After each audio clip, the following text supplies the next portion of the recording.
dilakukan oleh tersangka CR usia 34 tahun. Bersangkutan merupakan warga dari Kota Gede, Kota Yogyakarta. Jadi awal peristiwa ini bermula ketika tersangka CR menjalani hubungan asmara dengan korban dengan inisial SRE, dan mereka berdua akhirnya menyelesaikan hubungan, dan tersangka CR mengajak untuk kembali menjalin hubungan asmara, namun dari korban menolak. Dan selanjutnya tersangka CR yang akan kita tampilkan mengirimkan pesan melalui pesan singkat kepada korban SRE bahwa yang bersangkutan berniat untuk menghabisi korban. Dan karena tersangka ini sudah memahami dan mengetahui keseharian dari korban, yaitu sering untuk mengantarkan makanan ke salah satu hotel di daerah Yogyakarta. Pada saat itu, pada hari Sabtu tanggal 27 Januari sekira pukul 6.30 pagi, tersangka menunggu korban di Pasar Pujodani, Ngaglik, Sleman, dan selanjutnya membawa korban ke sebuah rumah kosong, tepatnya di depan hotel di mana korban sering mengantar makanan.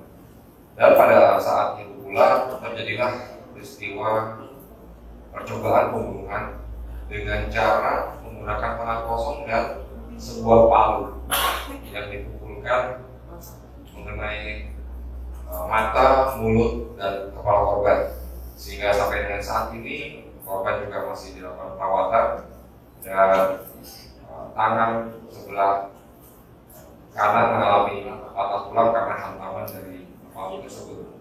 Dan peristiwa ini tentunya puji syukur alhamdulillah diketahui oleh salah seorang warga yang lewat di lokasi, karena korban melarikan diri ke jalan raya dan dapat dilakukan pencegahan sehingga tidak terjadi akibat yang lebih fatal lagi. Adapun luka-luka yang dialami oleh korban antara lain patah pergelangan tangan kanan, kemudian patah ibu jari tangan kanan, patah jari kelingking, 8 luka di kepala, masing-masing mendapatkan 2 dan 3 jahitan, luka memar di mata sebelah kanan, kelopak mata sebelah kanan mengalami memar dan merah, luka pada mulut dan dagu. Modusnya yaitu membuntuti korban dan melakukan pencekikan dan pemukulan, baik menggunakan tangan kosong maupun palu yang telah bersita sebagai barang bukti.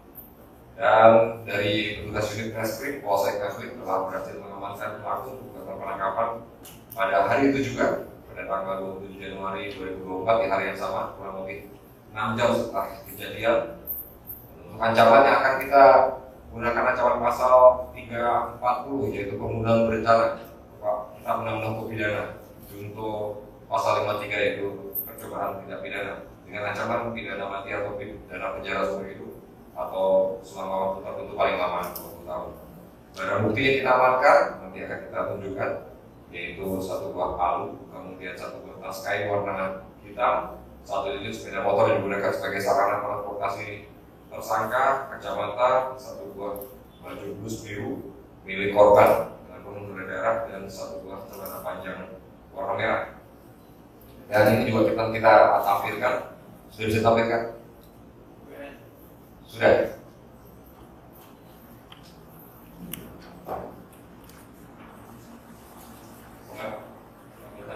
Nah ini kita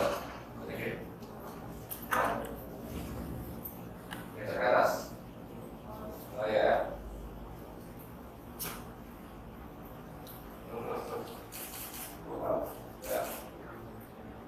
Habis kamu ya, ini salah satu lihat pelaku. Habis kamu sampai begini, nggak ketemu kita lagi. Jadi memang sudah direncanakan untuk peristiwa pembunuhan ini. Kira-kira demikian yang bisa saya sampaikan kepada rekan-rekan media. Barangkali ada yang mau ditanyakan, silakan.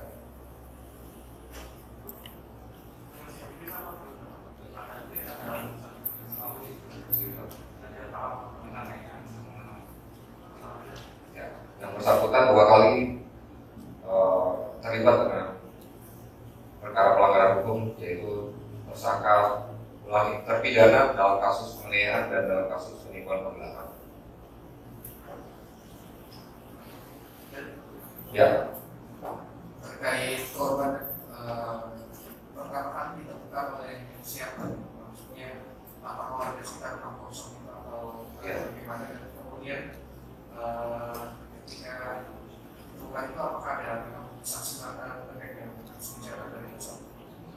Ya, setelah dilakukan peristiwa percobaan pembunuhan tersebut, korban melarikan diri ke tengah jalan dan kemudian ditemukan oleh beberapa warga masyarakat yang ikut sedang melintas karena waktu itu adalah pagi hari, sangat sibuk di lokasi kejadian, dan atas dasar banyaknya warga masyarakat kemudian pelaku langsung melarikan diri. Gitu ya. Dan status dua orang sudah berkeluarga, dua-duanya sudah pernah berkeluarga, jadi statusnya janda dan muda.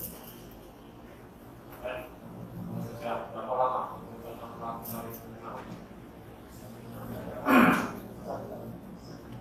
1 tahun ya, 1 tahun saling kenal, terus putus, terus diajak untuk kembali menjalin hubungan tapi ditolak oleh korban.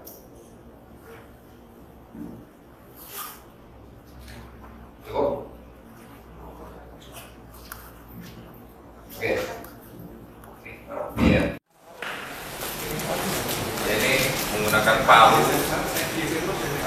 ujung yang tajam ini yang digunakan untuk menghantam kepala, sehingga korban mengalami luka yang cukup parah. Ketika kita temukan di jalan, ini sudah terbaring di jalan yang awalnya diperkirakan sebagai korban kecelakaan, tapi ternyata korban penganiayaan.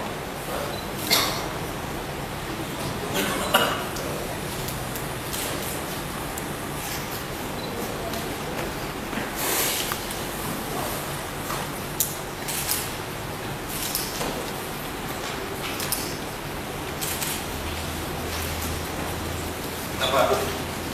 Alasannya pakai palu nggak? Ya kok pakai palu itu maksudnya apa?